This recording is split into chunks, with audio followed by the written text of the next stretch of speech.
talking about was the middle of the pack teams trying to gain some clarity on actually who's going to step up and be challenging for those last few playoff spots. And it was one of the big things that we were talking about when we look at the 3 first games of the week. Yeah, it's this idea of who's kind of top of the bottom pack. Yep. And it's the fact that we know where our outliers are. You know who your top end teams are. Yes. You know who the absolute bottom tier teams are. And now we have this week where you finally get to see, 7th versus 6th, 9th versus 8th, and really put order to what they called a very muddy middle of the pack. And of course the question is then, who's going to demonstrate growth and development? That's what we want to see. SK Gaming only 1 win to their name, Vitality. Mad Lions have picked themselves up 2 wins, and we'll see who is going to step up today. We're about to jump into draft as the Mad Lions are taking on SK Gaming. And something that's already super fun here is the fact that finally these teams are drafting from the other side. Exclusively SK Gaming have had every single game on blue side, and Mad Lions have had every single game on red side. Now they have finally swapped, so we get to see how they're going to draft differently. Mad Lions, what do they do with that big priority pick? Is it something like the set first pick that has been steamrolling through the LCK? Do you like it? And do you think our teams will do it? Because they're 2 very different questions. I mean, if I had to put a bet on a top laner who would, I would definitely put it for the Mad Lions here. I do want to quickly touch on some of these bans, though. So kind of the bread and butter, and really a lot of the core of SK Gaming's compositions is the Misfortune and the Jarvan. They love that in tandem with things like the Ornn. They're kind of like the big wombo combo, and a lot of their compositions have always gone towards those 3 champions. So right out the gate, the Mad Lions respect that, and they take away the Jarvan. Well, Jarvan is gone, Gragas is gone, Kiana is gone. That's a gigantic indication as to which role they are busy targeting. SK are currently deliberating on their 3rd and final ban in this first phase. Akali and Syndra find themselves removed now, along with Set. So that first pick option that we just discussed is gone. And this is the question that I had. Would you take away the Set? Because now you have things like the Senna, the Aphelios, all of those got through. Misfortune is a huge pick for SK Gaming. I didn't actually expect Mad Lions to put that much high priority on it, and I'm curious if Mad Lions would make this same blue side first pick against a team that didn't seem to rely on Misfortune so highly. All right, well, we'll have to see how it plays out in the future with only 3 games. A few games on stage, not 3, a few on stage. Obviously, it's trying to make the best choice, but now what is the next direction? Aphelios and Elise are now locked in for SK. With an instant reply, the Lee Sin with all the junglers removed from the pool, you can understand why the junglers go up in value. But now the LeBlanc is taken away as well. So Humanoid in a fairly comfortable pick. The Ornn has got you surprised here. Okay, because you'd think that you would grab something like the Braum here. You see a Misfortune, Aphelios and Braum work really well together. But again, are we going to get the caster supports coming out, things like the Bard that we've seen internationally, things like the Rumble that we've seen internationally, and we're finally moving away from these tank supports? I expect supports to get pinched really heavily here in secondary ban phase. Or is it that Ornn is just that important for SK Gaming and Sacre in particular that you would have to sacrifice a power pick like having Braum, Aphelios bottom to make sure that you can get a comfort pick like an Ornn? Well, we'll find out. I'm very happy to see the Soraka taken out of the pool. Soraka, Yuumi have shown themselves up this morning, and it was insane to watch another support removed here with the Thresh as well as the Rakan on the side of SK Gaming, but the Braum is still open and available. You'd have to expect that one to be taken away in this last pick. Aphelios Braum, it really has been such a strong combination. But then the question is next, what do SK want to prioritize here with their first pick in the 2nd phase? I mean, you could grab the support here. We already talked at length about the Braum. You expect that it's going to be the Leona Misfortune as kind of the set combo that we've seen from the LEC. Again, maybe we see some cool casters, but because Braum can be punished pretty heavily in lane phase. Can be, but will Carzzy and Kaiser be able to do it? Carzzy, one of the players that we got quite excited about. I'd like to see the Blitzcrank into this Braum option if they wanted to. Couple of seconds left. Gonna be pivot. I know. I want to, but it's not going to happen. Well, think about how Braum works. If Blitzcrank grabs him, Braum wants to be in auto attack range anyway, so he can start getting his Winter's Bite on you. I know, but it would have been fun to watch. Nevertheless, it's going to be the GP instead. Seeing a lot of GP over the last couple of weeks, and we've had a lot of discussion around Gangplank, off air in the office. in terms of the options, and of course coming up into this. Oh, Yes! that's exactly what we're talking about. And just like you predicted, Frost, it is going to be the bar. Do you like this combination now? Talk trash, get smashed. This is what it's going to be. You pick the melee support, you pick something blind that can be abused into that bot lane. So now pressure's on for the Mad Lions. Make this Bard pick work for you. Try to punish that Braum in the lane phase, and then have so much utility come mid-game once the map has opened up. Okay, so what is now going to be the response here from SK Gaming? It is a Diana locked in. All right, so Diana into LeBlanc, Ornn into Gangplank, and then we've got the MF Bard into Aphelios versus Braum. If we zoom out and look at the two team compositions, a little bit more of a frontline tankiness on the side of SK, a little bit more, let's say, pick power maybe on the side of Mad. So usually games are really decided kind of around the completion of 1 to 2 items. That's when our top teams really have decided that the game is over. So majority of the champions that you're going to see revolving around the meta have really strong 1 to 2 item breakpoints. And then if you're kind of on the lower end where things get a little bit messy, where you need to rely on those scaling tools, then that's when you need to find your late game insurance policy. So things like the Gangplank, like the Aphelios. We haven't seen Diana to the greatest success. It's really been just G2 and Fnatic that have put priority onto this champion. So I'm actually glad to see it spreading to the other champs, because I believe it was Yamada who said it. That champion is secret OP.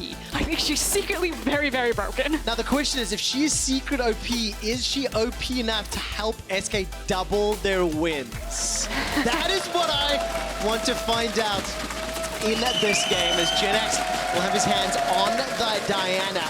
We're in the opening game here of week 3 in the LEC, and the Mad Lions and the SK Gaming squads, they need to show some growth. They need to show that they can contest and maybe sneak their way up towards the bottom of that playoff contention. And it feels like there's a lot of pressure on SK because they are a team mostly of veterans, so you expect them to do better here.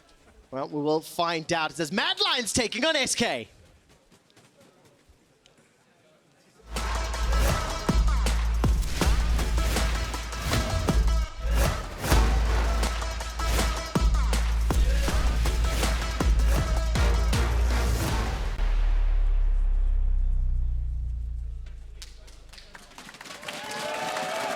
Was that tense moment where you didn't know where the intro was going to be. I was like, I just gotta fit a line in here. So re-clarifying my statement. Because I do think that Mad are the favored team to win here. You can look at the standings, you can see that. The reason why I think that there's more expectations on SK is because, again, if we're thinking about who is the top of the bottom tier teams, you have kind of two big veteran squads in there. You have Schalke and you have SK Gaming that are littered with veterans. You have 2-time MVP Trick in this game, and you wouldn't know it by how SK Gaming are sitting in the standings, versus Vitality, Misfits, Mad Lions, who are full of such young, fresh faces. And so that's why, yeah, Mad Lions feel like the team at the very top of that bottom pack, but expectations should be more about SK Gaming and Schalke. Like, fans should be getting upset. Where are you guys? It's time to show up. And we'll find out if this is the game and this is the week, right? Secret OP Diana that we've talked about. Trick on this Elise has the ability to impact the early game. And I think when you look down relatively squishy members of the Mad Lions squad, there are some opportunities to play around. CC in every single lane. There's tools to play with. So now we need to set expectations. What do SK have to do to unlock some early advantages? Well, I do want to focus in on Trick, and I kind of want to talk about his jungle style in particular. I did a lot of review looking at Trick this last week, and I feel like he's gotten a bad rap. It feels like a lot of people are very irritated with Trick. I know he was getting a little bit of flame from Ender in particular on the analyst desk, and I want to really define Trick's style. Trick is super good at playing around wave state. That means when his laners are far forward because their wave has built up and it's crashing, Trick is always there to protect them, to shadow underneath them, to protect them from a gank. He's super great that when his team is getting pushed in and there's a potential dive, Trick shows up just in time. He's always right place, right time, but he's not the hard carry jungler. He's a very smart pathing jungler playing around priority, so when his laners start losing, when they're just getting kicked in, Trick is not going to look like a strong jungler because he's able to take a good team and make them great, but he cannot hard carry a bottom of the table team. If we were to call it, give it a terminology, I think the cerebral jungler is something that we talked about. It's hard because like so much jungling is, but yeah, in the old way that would mean to people in like 2014, 2015, it's kind of that same like old school Korean style of jungling. And that's exactly my thing with Trick. It's kind of like an old school jungle play style, right? It feels like the game has somewhat evolved past that. But let's see, against the Mad Lions today, Trick has already started off his jungle camp, got a good clear, and starting to make his way down. Crownshot and Limit, they've shoved the wave in quite aggressively in the bottom lane. And in the mid lane, Jenax is currently being pushed in. So there are some opportunities for play here as Trick is starting to sniff around. But this is a perfect example of what we were just talking about. Limit and Crownshot have a wave that is built up. It has forced them to be overextending. You saw that Shadow was pathing down there. Trick walks down there not because he's looking for a gank, but because he expects the enemy jungler to be there. He is protecting his bot side and using the priority that his bot lane have gotten him to acquire the Scuttle Crab. Yeah. And this is what you're going to see from Trick over and over again. It's very standard jungling, but it's not like he's not doing anything. Well, I guess if you are coming up against a younger team like the Mad Lions and you do have that experience that you can lean on, that's how you can unlock some advantages. Every time I look at the minimap, Trick is nearby, wherever Shadow happens to be. By the way, I don't know if anyone could hear it on the comms. Berlin did not appreciate the cocoon going wide on that Scuttle Crab. There was a little bit of disdain from here in the LEC studio. Listen, his brain's great. It's the hands that sometimes have some issues. Well, fortunately, he's got a lot of skills in the Elise kit that are somewhat point and click, or at least have aimbots. That little spiderling, the volatile one at least, will chase its target down. We're not going to talk about GP versus Ornn for a while, because frankly, it's a bit of a farm lane, as you can see them shoving each other in. But yeah, I keep just looking at Trick and Shadow and where they're going to be headed. And Shadow's the first one that maybe has something to play around, but I think he's anticipating Trick being there because of the fact that Orome's pushed the way forward. He is, whereas Trick's like, my Ornn has Flash right now. He does have Grass, so didn't take the Unsealed Spellbook. Normally we see Ornns that if they are in a threat of a dive position, they'll grab the Unsealed Spellbook so they get access to Ignite to dissuade that. Obviously Grass works really well for Ornn in the lane phase. There we go. Oh, Sacre almost in trouble, but I think that Sonic Wave missed by a millimeter while this is going on. By the way, Kaiser had actually made his way to the mid lane. He's dropped himself a Caretaker Shrine. And I think Trick was able to sneak into the bushes before Kaiser spotted him. And will be able to escape using the dragon to repel in and out. So good wards deep inside the jungle. SK, not in a bad spot just to start this out. Some information to work with here on Trick's side. Yeah, but now it's what does he do with that actual information? Everything's been pretty quiet so far. We can talk a little bit about some of the expectations that we have for Aphelios and Miss Fortune. I was actually having a really interesting conversation with Vedius, and it's kind of focusing on what these AD carries bring differently to their lane phase, and also especially the mid game. In tandem with a Bard, Miss Fortune actually has like some decent poke. You would never really think about her as a poke champion, but when she starts laying down the Q in early levels as well as early mid-game, it can be pretty substantial, and then when you put that in tandem with a Bard who can kind of chip away at you, you can start to whittle opponents down rather than just looking for the all-in with the bullet time. Yeah, definitely the case. That was a good example of the double up. Not the highest damage right now. Trick was able to sneak inside this alcove. The engage is going to go forward. That's a flash out, and very nicely done. Magical Journey comes out. That was a flash engage from Limits. Everything went everywhere. That was, You're not very excited with that one. But I do want to put some numbers in just a moment, because I want to go back to Carzzy. Before we do, Trick and Shadow going to find themselves in a position to jump in onto Jenax. Here comes another engage. Kaiser manages to get the lockdown. There's the wall. First blood picked up with a power slap from Bard. And Trick forced to run away. Kaiser reading the play, chasing Trick, and Jenax goes down. The skill shots finally landed. We finally had something connect. And it's little Bard that walks away with it. And that's a really good start here for the Mad Lions. I didn't actually see. Look at the minimap, by the way. There's Bard played by Kaiser just making his way up. And it's easy for him to do this. His 80 carries being pushed in so he can make that roam. The flash chain there. Unbelievable. I didn't actually realize it caught Trick and Jenax. I thought it was against the wall. So Jenax just completely stopped. Couldn't do anything to escape. Was that the Bard Q, or was it was indeed. I'm pretty confident the with the chain. Oh, maybe it was both. I'm not sure. I'll give it to you. Double check. Thank you very much. But let's go back to Carzzy, because you did talk a little bit about not only just the champion, but as a player, he's one of the impressive rookies. He stepped up and he's making an impact. He's playing a little bit of like a frontline ADC, but I like to see the confidence on stage.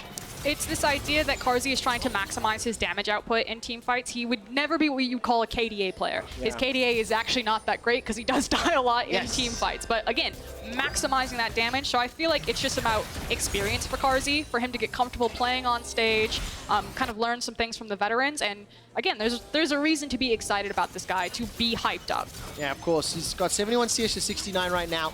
Pushed away into Crownshot. And as it stands, Trick and Shadow, they've shown their faces a few times. Trick unable to get that kill a little bit earlier. Both of them are nearly at level 6. And we're going to talk a little bit about junglers just in general over the course of the next few games. A little bit of a deeper dive looking at all of the junglers that are opening up or playing on these bottom of the table teams. And as it stands right now, Sacre is going to be a little bit of trouble. Humanoid makes his way up. He's still got his flash and the Orome as well. So what I want to point out is not the first, but the big important reset has come in for the supports, and this is usually where you see the Rift Herald swap. So it's around 8 minutes. Herald is still relatively easy to kill. If you take it down right now, you're going to guarantee that you can get access to at least 2 Herald rotations. You have level 6 on Carzzy, and immediately you have the reset come in from Mad, where they're walking towards the Herald and feel perfectly fine to potentially trade the Ocean, which is what SK are going to opt into. But this is Mad getting first to the play, and frankly, the objective that is just worth more gold right now. And it's also a bit of an accelerating tool. You know, if you can use the Herald to knock over a tower, get more gold, get into the mid game where the next dragon or the following one you have an item advantage to fight for, well, then that's how we're seeing a lot of teams winning games here in the 2020 season. So naturally, kind of the one thing that you do give up in this position when you're actively choosing to trade Drake for Herald is that obviously the 4th Drake is the important one. So now there is the theoretical win condition for SK Gaming to go for a 4 Drake rush, which means that if Mad managed to get one of the Drakes to break that chain, games go so quickly that you don't normally see more than 5, 6 Drakes. There's not a lot of opportunity where you see games where like one team has 3 Drakes, another team has 3 Drakes, and it's like going the distance. So that's what we're watching for Mad. Like, if they mess up here within the next 5 minutes and they give a free 2nd Drake to SK Gaming, then the pressure is on that you are competing for that 4 Drake rush. Whereas if Mad actually get the 2nd Drake, get the 3rd Drake, then that Rift Herald trade, 100% even more worth it. And we get even more excited about one of the newer teams on the LEC stage. We talked a little bit about the impact on junglers. Trick managed to hit level 6 at around 9 minutes and 20 seconds. You can see the average for the league at 8:39.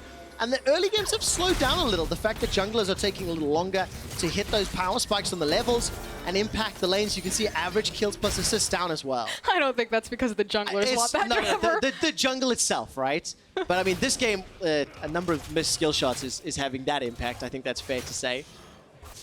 It wasn't great. No, it wasn't. But I mean, it's like, we're 10 minutes in, it's 1,000 gold up for Mad Lions, and we started saying, like, expectations for SK. Come on, you've got some tools. Trick on the Elise. It's not done yet, but we need to see him have a bigger impact in the next 5 to 10, or Mad Lions, they have the tools to run away with the game. Yeah, and kind of looking at what should happen, of course, we're looking for where Mad want to use the Herald. There's a great video that I think the LEC Twitter just released that talks about kind of like the best case scenario for Herald's use. It's on the last 2 plates. So obviously that's the dream scenario for Mad if they want to push it there.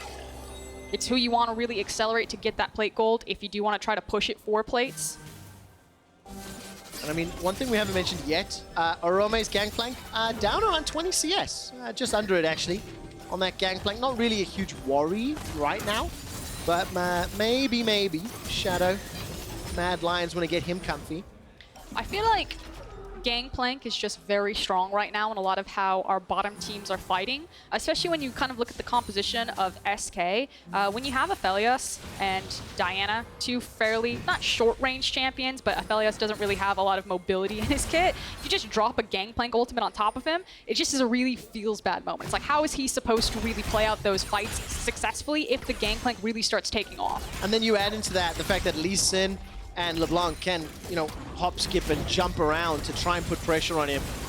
Becomes a little bit of a dive challenge. Talking about dive challenges, Jenax is in some trouble in the top lane.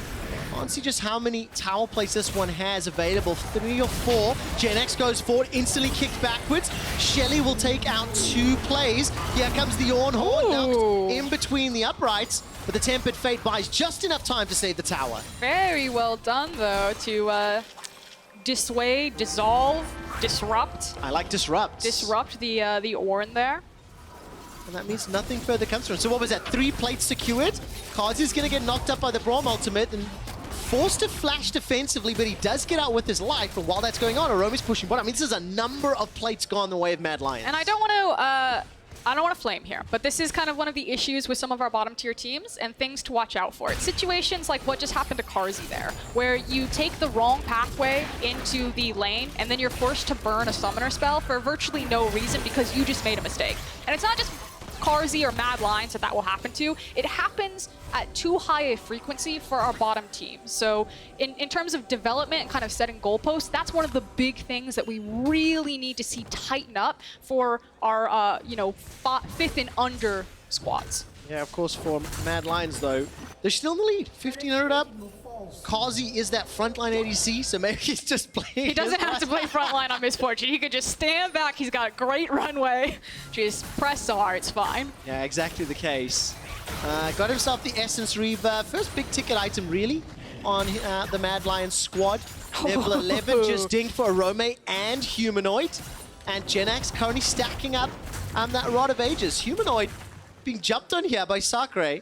And he's just going to get run down. Carzzy, remember, no flash trick, no cocoon connection, but that is such a nice binding. Trick almost gets taken out by the bullet time, and there's no further follow-up unless Shadow wants to go hunting. But Carzzy gets away with his life, somewhat luckily. Kaiser just in range to survive thanks to that binding. I mean, the skill shots didn't connect there for SK Gaming. They thought that they were starting the fight. I do want to credit Mad Lions, though, instantly pulled the trigger. The Gangplank ultimate came down in perfect timing with the Misfortune ult into the mid lane and just blew SK Gaming up. And remember what we said about the Drakes? Yeah, that's really bad news, Bears, for SK Gaming, because they just lost like so much momentum in this game by having their Drake rush disrupted. Yeah, not going to be able to get to that soul very quickly. The Mountain Rift has taken over, which actually is great for Bard. Going to be able to get more of those Cosmic Binding stuns inside the jungle. And look at this vision superiority. Mad Lions saying, we dare you, SK, to defend this bottom tower. Jenax is going to get caught out, knocked back, dashes forwards though, pretty good damage with the help of the tower. Shadow almost goes down. And Kaiser needs to use that Tempered Fate once again. Did his Q get blocked by a minion? Shadows? Didn't follow it. What going on just there? Our Trick has just had zero impact with this Elise in the 15 minutes. So obviously the Elise and combo is usually you open up with the Dragon Rage kick when you can, because while they're in the air, it can help you set up with a nice sonic wave from the Q. You then make use of the execute damage because you're front loading all of your damage there. Keep trying. We'll hit one of them. Eventually something will hit. But yeah, the combo doesn't work out, and Jenax is going to his life. He still had flash. Did the minion block it? Thank you, observers. Kick. What? Think it? It did. It did. Yeah, nicely spotted, Frosk. Meanwhile, Orome is going to be in some trouble here. Sacre's got himself the upgraded Sunfire Cape, as well as the Ninja Tab Eye, so he does not care about the Triforce GP. I do want to say, LS is probably watching and so happy that an Ornn decided to go for Sunfire rather than Iceborne Gauntlet in this situation. We were just having this discussion. You just get, frankly, more stats for the amount of money that you're spending, especially when you're against an AD opponent. But some of our Ornns do like to go for the Iceborne Gauntlet. Well, this time around, decided to go for that Sunfire, upgraded now to Forge Fire.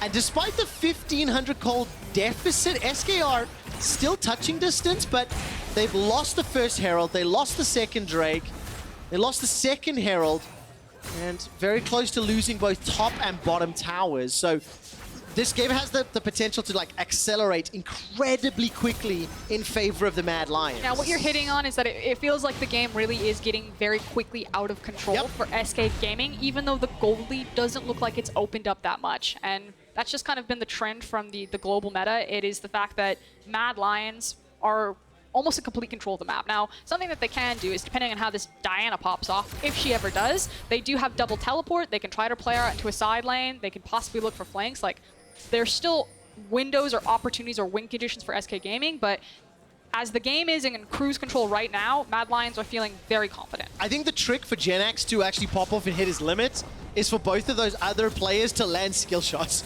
Because as it stands, the follow-up CC or the additional lockdown has just not come. I mean, Limit flash engaged with the Q, didn't find anything. Trick has thrown out multiple cocoons. Oh wait, they're gonna try to force a fight. And this Elise is just not been. Now that's the other thing that we haven't quite touched on yet, is as we now move into this mid-game phase, a lot more movement around. Sacre on this Ornn can be a very big game changer. Yeah, if he hits the ultimate. Yes. Now, something that I do want to put notice to is that Gangplank is starting to shore up the difference between him and Ornn. And then watch how SK Gaming actually use Sacre, especially when he is on the Ornn, which it makes sense. Ornn is a great team fighter, so they'll constantly pull him in. But even when Sacre is on things like a Gangplank, SK Gaming will almost always pull him into 5v5s. And so kind of between the 15 to 20 minute mark, Sacre does lose any CS advantage that he usually builds over an opponent because he's spending so much time not farming, but just kind of waddling back to his team. On the bright side, if they get into a position where they need to contest some of these objectives. But that's the problem, Trevor. It's that you sacrifice your Yeah. individual lead that you're given, but the team fight then has to work. SK Gaming are too dependent on Yep. those team fights working because they're not a developed enough team to figure out how to kind of move the chains, if you will, progress the state of the game without winning a team fight versus our top teams. And it is, I'm going to be honest, it's a little bit sad seeing the limited impact that Trick has had in so far 4.5, call it 5 games of play. Like you said, 2-time MVP and 0-0-0 at 19 minutes. on an Elise, and not without trying. That's the important thing here. You know, there have been attempts, and it just hasn't worked out. It's going to be up to everybody else for SK Gaming to bring up a 3,000 gold lead. Mad Lions clearly making a statement. Give me that Q. Now Sacre is going to be nearby. Call of the Forge God comes up. That is a 3-man knockup. SK this time around may be able to escape.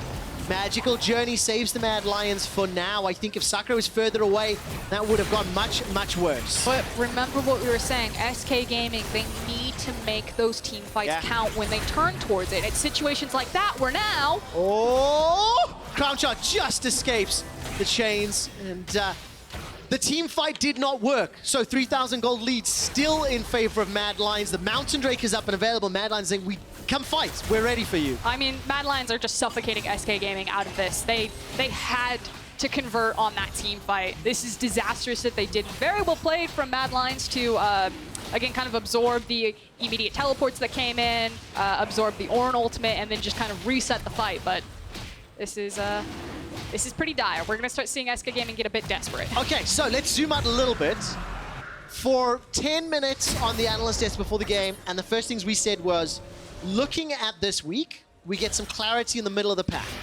Already, SK, not what we want. And Mad Lions, I think it is fair to say, a decent, sort of a baseline understanding of the fundamentals. They played the Rift Heralds well, they challenged the second dragon. You say that as Shelly's like... I'm saying securing the Rift Heralds, right? Okay, And they utilized it.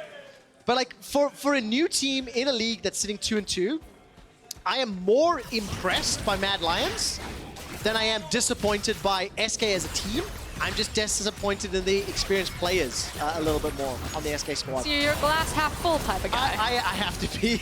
I have to be. I see. But I mean, do you think that's fair to say?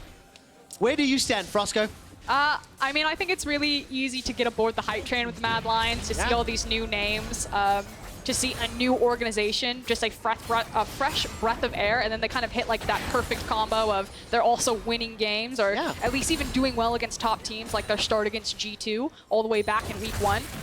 Whereas SK Gaming feel a bit forgotten in the conversation. I came in, I was like, I'm going to be so glass half full. I'm going to like convince people that Trick is still a very good jungler, that he does a lot for SK Gaming, and unfortunately we then have one of these games where 22 minutes in, there's nothing on the scoreboard for him. No, and it's just, it's difficult not only for him individually, but also for the SK squad.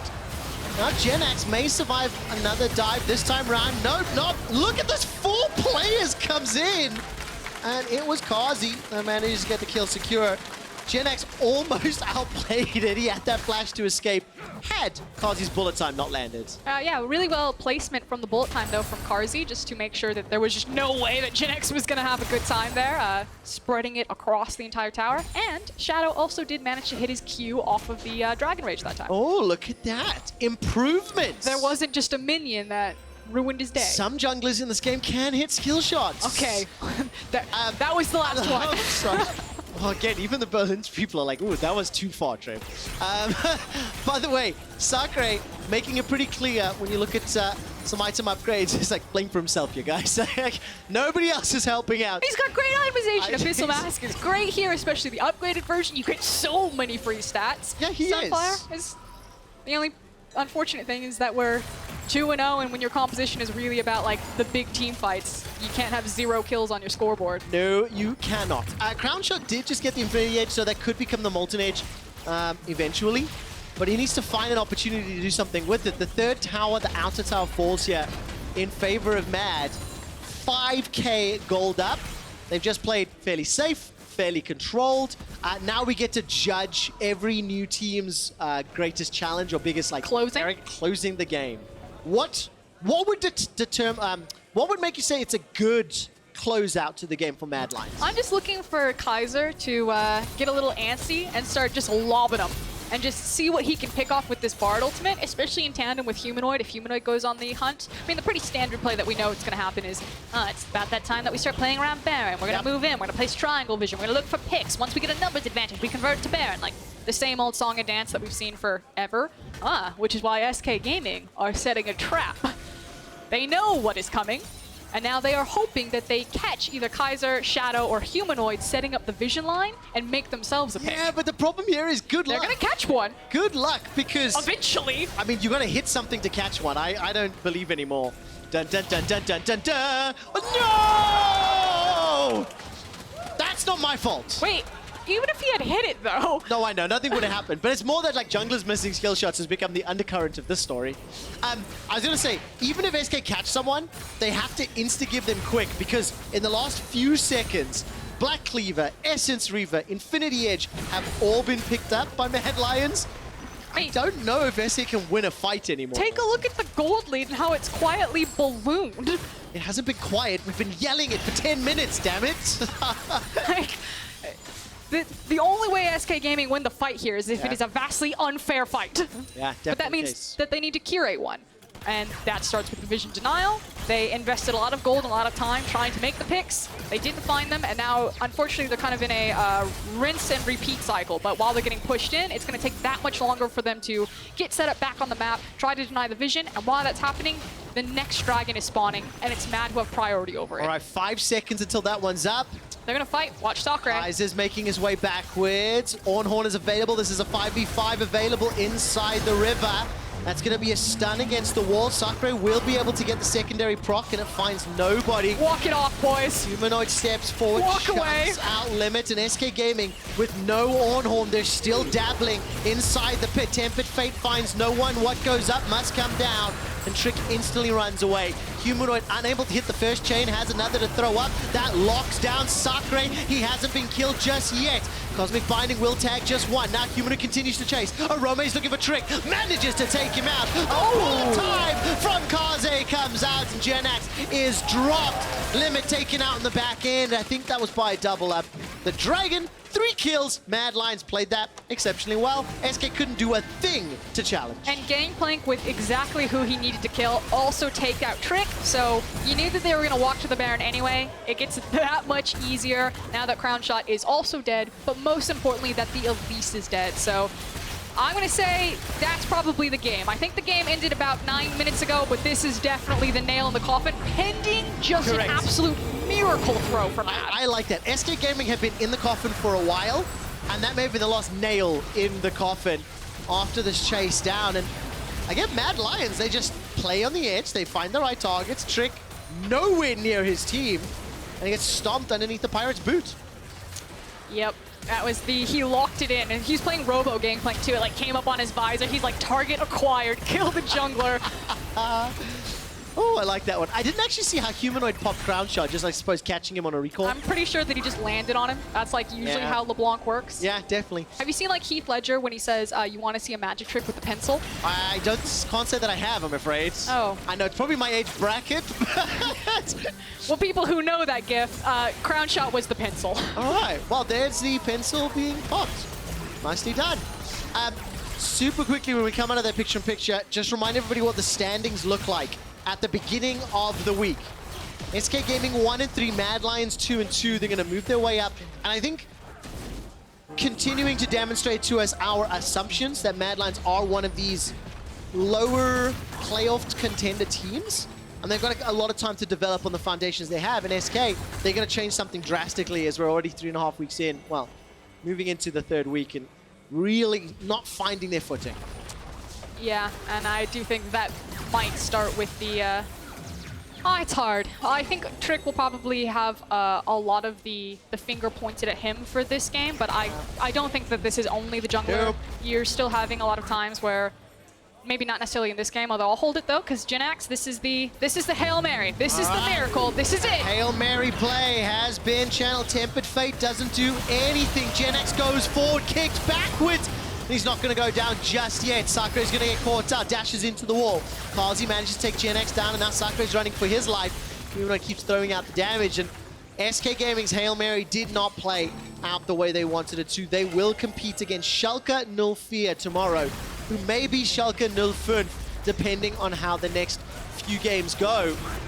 And as it stands, Mad Lions, 28 minutes in. Look, this has just been a fairly confident display of like basic gameplay decision-making. It's what you want to see. Trick hit a cocoon! He hit a skill shot, and it's still not going to get a kill! It's still not going to get a kill! The inhibitor goes down, but finally, my man, he found a skill shot. You know, it's a rough game when the casters are trying to find like mini games to play. We're like trying to collect like meeps around. I am the cocoon guy, right? It is my favorite spell in this game, and he's killing me by not hitting it. Yeah. There was also the fact that poor Diana didn't connect with her, was it Crescent Strike there? That was indeed it. I've been working on my replays. I'm trying. Nicely done, nicely done. Right, so you have to give me an evaluation now of how they've closed this game out. Give it a score out of 10. Sometimes in League of Legends, Yes, you get games where 2 teams play great and 1 team just plays better. got it. Other times in League of Legends, you get games where 1 team plays fine and the other team didn't show up to play. This is one of those? I will just leave the evaluation up to which one we might have. Yeah, I get that. Viewers at home, let us know. At LEC, at Frostgruin, which of the games today did you see? But I am excited about Mad Lions. I like seeing what they're doing. I'd like to see... He's back to glass half full. He's like, I can fill this up, No, I can spin this. It's just, it's a rough game. No, it is, but I was nervous when I saw the players coming into the league and like setting expectations. We'll talk about that in a moment because the inhibitor's being chunked down. Supers, by the way, on the Nexus turrets already. 2 of them. I was not looking at the minimap at all. And Mad Lions just very happy to chip away and pick up their 3rd win. It's not a lot of mini-map looking happening. No, there's not. You don't need to be. Mad Lions are going to pick up the soul. I mean, this is more time now for SK Gaming to continue to try to Land a cocoon. lob the ball up. What is it, 13? The problem is, even if he hits it now, there's no good target unless you can hit Carzzy and immediately delete him. But even then, you're still dealing with like so many damage threats. Like every member of them is a damage threat, including Bard. Yeah. I love that Dead Man's play Bard as well. Just it's like it's zip around even faster. It really is, exactly. Just running up. Not quite the One Punch Man build that I like to see on Bards, but just the final siege. Here comes Humanoid. Looking for Sacre, gets some damage onto limit before the Forge God comes out. Not going to be able to knock it back around. Going to get rooted down, 1,000 HP. Cosmic Binding into the bullet time. He's going to be able to dash away and stay alive. The rest of Mad Lions take down the inhibitor turret, and Humanoid's just shoving this wave in. I mean, SK, they simply cannot stand toe-to-toe with the Mad Lions, and this is a paint-by-numbers victory here. Is this going to be a perfect game? Oh no, because they got that Drake. They did indeed, so won't work out that way. Finally kills Carzzy in the way of SK. Trick does go down, but it simply may not matter. Jenax is taken out, followed up by Sacre. Is now on the run. 600 HP. After losing 2, Orome picks up a triple kill. The Nexus turret will fall down, the second to follow. And now Crownshot and Sacre have to try something to stop this wave, and it simply won't matter. Sacre jumps forward, will get taken out. The Mad Lions will turn their attention to the Nexus. Crownshot is just stood waiting. Wow, even production want this game to win. Mad Lions take down SK.